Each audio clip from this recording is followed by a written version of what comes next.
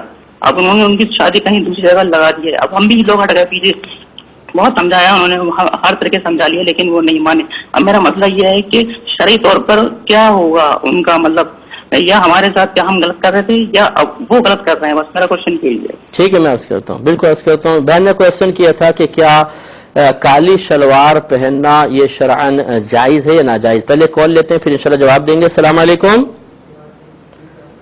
السلام علیکم. السلام علیکم. جی بھائی وعلیکم السلام. صاحب میرا آپ سے سوال ہے کہ انشورنس کو آنا جائز ہے؟ بس ٹھیک ہے, میں جواب دیتا ہوں انشاءاللہ. آپ دیکھیے گا, کالی شلوار کے بارے میں کوشچن کیا تو کالی شلوار بلا کراہت پہننا جائز ہے, اس میں شرعاً کوئی حرج نہیں ہے. اور اگر آپ کے ذہن میں بالفرض یہ وسوسہ ہو کہ جی کعبۃ اللہ کا غلاف بھی کالا ہے تو پھر کالی رنگ کی شلوار پہننا شاید اس مناسبت کی وجہ سے, رنگ کی مناسبت کی وجہ سے مناسب نہیں ہے, تو یہ آپ کا غلط خیال ہے.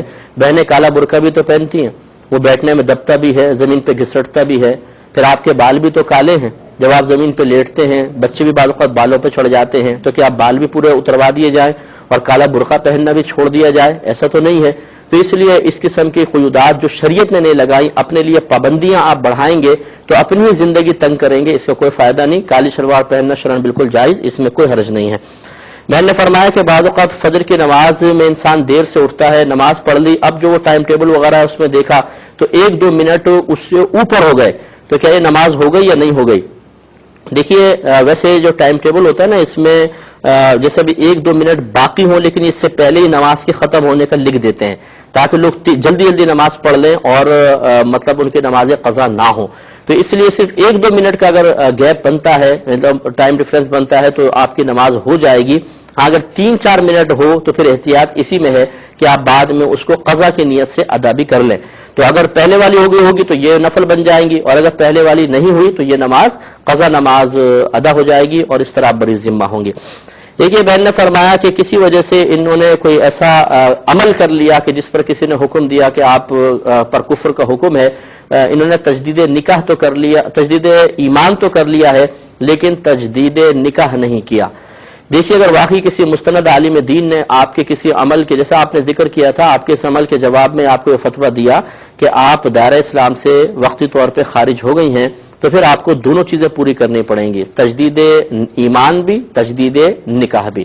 اور تجدید نکاح کے لیے کوئی بڑا اہتمام کی حاجت نہیں ہے, پہلے اپنے شوہر کو اعتماد میں لے لیں, اس کے بعد گھر کے کوئی 2 عاقل بالغ مسلمان مردوں کو بٹھا کر, صرف قاضی صاحب کی ضرورت بھی نہیں ہے, آپ انہیں کہیں کہ میں آپ کو اجازت دیتی ہوں کہ آپ میرا نکاح اپنے ساتھ کر لیں, اور شوہر کہے کہ میں نے تمہارا نکاح اپنے ساتھ کیا, بس نکاح ہو گیا, ختم. اتنی سی بات ہے, اس میں زیادہ پریشان ہونے کی ضرورت نہیں, کر لیجئے. بہن نے فرمایا کہ ایک اچھا رشتہ ان کی بچی کے لیے آیا, بہت اچھا رشتہ تھا. اب اس خوف کی وجہ سے کہ اگر استخارہ کیا تو اس میں منع نہ آ جائے, تو انہوں نے استخارہ نہیں کیا اور رشتہ کر دیا, تو کیا اب یہ غلط کیا یا صحیح کیا, اور استخارہ کرنا ضروری تھا یا نہیں تھا؟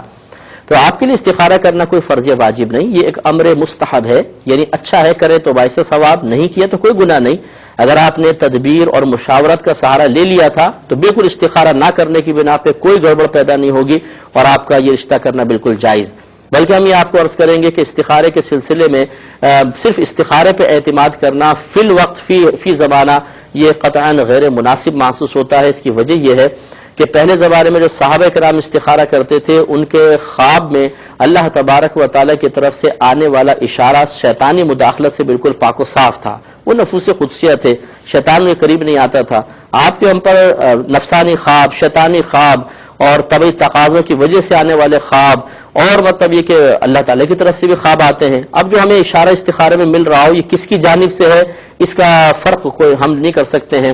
تو جب شیطانی مداخلت اور شیطانی ایرر کے آنے کا اندیشہ صحیح اندیشہ ہے تو بہتر یہ اگر آپ استخارہ کر بھی لیتی تو تدبیر اور مشاورت کو فوقیت زیادہ دیں اور اس کے مطابق آپ فیصلہ کریں. اب جو آپ نے کیا استخارہ نہیں کیا تو کوئی حرج نہیں, نکاح بھی بالکل درست ہے, اور استخارہ نہ کرنے کی بنا پر آپ کی طرف کوئی شرعی قباحت متوجہ نہیں ہوگی. یہ کہتی ہیں کہ ان کے ساس سسر نے ان کے ساتھ کچھ برے سلوک کیے تھے, اب یہ کبھی کبھی ان کو ملنا بھی چاہتی ہیں لیکن دل نہیں مانتا ہے, تو کیا کریں؟ دیکھیے مسئلہ یہ ہے کہ جو دل کی کیفیات کے تابع ہو گیا, جس پر اس کی طبعی کیفیات غالب آ گئیں, وہ انسان کبھی کامیاب نہیں ہو سکتا. وہ قدم قدم پر ٹھوکریں کھائے گا, گناہگار ہوگا, اللہ تبارک و تعالیٰ کی رضا والے بہت سارے کاموں کو چھوڑنے پر مجبور ہو جائے گا. اس کے برعکس جس شخص نے اپنی طبیعت پر غلبہ پایا, اپنی خواہشات پہ غلبہ پایا, اپنے انتقامی جذبوں کو دبانے میں کامیاب ہو گیا, یہ باکمال شخص ہے اور اپنے نبی کریم صلی اللہ علیہ وسلم کی سنت کے تابع ہے. ہمارے نبی کریم صلی اللہ علیہ وسلم کا اپنے کیفیات کو اپنے تابع کرنے کا آپ عملی مظاہرہ اگر دیکھنا چاہیں تو تاریخ اٹھا کے پڑھیں. فتح مکہ کے موقع پر وہ کفار جنہوں نے ہر طریقے سے ظلم و ستم کیا, صحابہ کو شہید کیا, نبی کریم صلی اللہ علیہ وسلم پہ الزامات لگائے, لیکن رحمت کونین صلی اللہ علیہ وسلم نے ان سب کو معاف فرمایا. ہمارا تو نبی کریم صلی اللہ علیہ وسلم کے بارے میں یہ حسن ظن ہے, بلکہ رکھنا فرض ہے کہ آپ کی طبیعت اس بات کا تقاضا نہیں کر رہی تھی کہ ان سے انتقام لیا جائے. اللہ نے تو آپ کی طبیعت اتنی پیاری بنائی تھی, لیکن ہمارے لیے ایک تعلیم موجود ہے کہ اگر بالفرض ایسے موقع پر ہماری طبیعت انتقام کی طرف ابھارے, کسی کی طرف برا سلوک کرنے کے مشورے دے, تو اس وقت ہمیں اپنی کیفیات پر, اپنی طبیعت پر, اپنے ذہنی انتشار پر قابو پانے کی ضرورت ہے. یہ انسان کی عظمت ہے. یہ ایک لمحے کا فیصلہ ہے کہ جس فیصلہ پازیٹو فیصلہ لے لیں گے تو انشاءاللہ اللہ کی بارگاہ میں آپ کے درجات کی بلندی کا سامان ہو جائے گا. ایک یہ کہتے ہیں کہ انہوں نے 10 سال کے لیے کہیں پر بینک میں پیسہ رکھوا دیا ہے, تو کیا اس کا پروفٹ لینا جائز ہے کہ نہیں, جبکہ ان کا کہنا یہ ہے کہ بینک اس میں سے زکاتیں بھی کاٹتا رہتا ہے. تو شاید ان کا ذہن یہ ہے کہ زکات کاٹنے کی وجہ سے شاید اگر کوئی ممنوع چیز ہوگی بھی تو وہ ختم ہو جائے گی. دیکھیے مسئلہ یہ ہے, آپ جو بھی بینک میں پیسہ رکھواتے ہیں وہ یا فکس آپ نے کروا دیا, اس کی شرعی حیثیت کیا ہے؟ اس کی شرعی حیثیت قرضے کی ہے کہ بینک باقاعدہ آپ کے پیسے کو یوز کرتا ہے, پروفٹ کماتا ہے اور پھر آپ کو واپس لوٹا دیتا ہے. اور یہ قرضے میں ہوتا ہے کہ آپ کسی سے پیسہ لیتے ہیں, استعمال کرتے ہیں اور پھر اتنی ہی رقم اس کو واپس لوٹا دیتے ہیں. اور قرضے کے اوپر نفع لینا, یہ نبی کریم صلی اللہ علیہ وسلم نے صراحتاً سود فرمایا ہے. آپ نے شاید فرمایا کہ جو قرض نفع کو کھینچے تو یہ نفع سود ہے. لہٰذا اب یہ جو آپ فکس رکھوا کر جو پروفٹ لیں گے یہ سود ہوگا, چاہے اسے کوئی بھی نام دے دیں آپ. اور کسی بینک کا زکوٰۃ کاٹ لینا, اس سے آپ کوئی مطلب اس قباحت سے بچ نہیں پائیں گے. پہلی بات تو یہ کہ بینک کی کٹی ہوئی زکوٰۃ ادا ہوتی ہی نہیں ہے, اس لیے کہ زکوٰۃ کے لیے ضروری ہے کہ خود مالک سے پہلے اجازت طلب کی جائے کہ ہم آپ کی زکوٰۃ لے لیں, کاٹ لیں, اور کہاں پر دیں مالک بتائے گا کہ کہاں پر دینی ہے. مالک کو پتہ نہیں ہوتا, زکوٰۃ بھی کٹ جاتی ہے, اور کس کام میں یوز ہوتی ہے یہ بھی مالک کو نہیں پتا ہوتا. اور بعض اوقات ایسے کاموں میں استعمال ہو جاتی ہے کہ جہاں پر استعمال کرنے کی وجہ سے زکوٰۃ ادا ہی نہیں ہوگی. تو اس لیے بینک کی کٹی ہوئی زکوٰۃ پہ بھروسہ کرتے ہوئے یہ سوچنا کہ شاید اگر اس میں کوئی شرعی قباحت تھی بھی تو وہ زکوٰۃ کٹوانے کی وجہ سے وہ قباحت ختم ہو جائے گی, یہ آپ کے شاید ایک خیال ہے. تو لہٰذا بہتر یہ ہے کہ آپ اس کو ختم کر دیں معاہدے کو, چاہے اس میں نقصان کیوں نہ ہو. اور بالفرض اگر مدت پوری ہو بھی گئی ہے تو وہ نفع لینا شرعاً آپ کے لیے جائز نہیں ہے. 2 کویشچن رہ گئے, لیکن میں بہت معذرت چاہتا ہوں, پروگرام کا وقت تقریباً ختم ہو رہا ہے. تو انشاءاللہ پھر ملاقات ہوگی. اس وقت تک کے لیے اپنے میزبان کو, ہماری کیو ٹی وی کی پوری ٹیم کو اور دیگر اسٹاف کو اجازت مرحمت فرمائیں. آپ ہمارے لیے دعا کیجئے, ہم آپ کے لیے دعا گو ہیں کہ اللہ تبارک و تعالیٰ آپ کو صحیح طریقے سے علم سیکھنے اور ذہن میں محفوظ رکھنے کی توفیق عطا فرمائے. آمین. وآخر دعوانا ان الحمد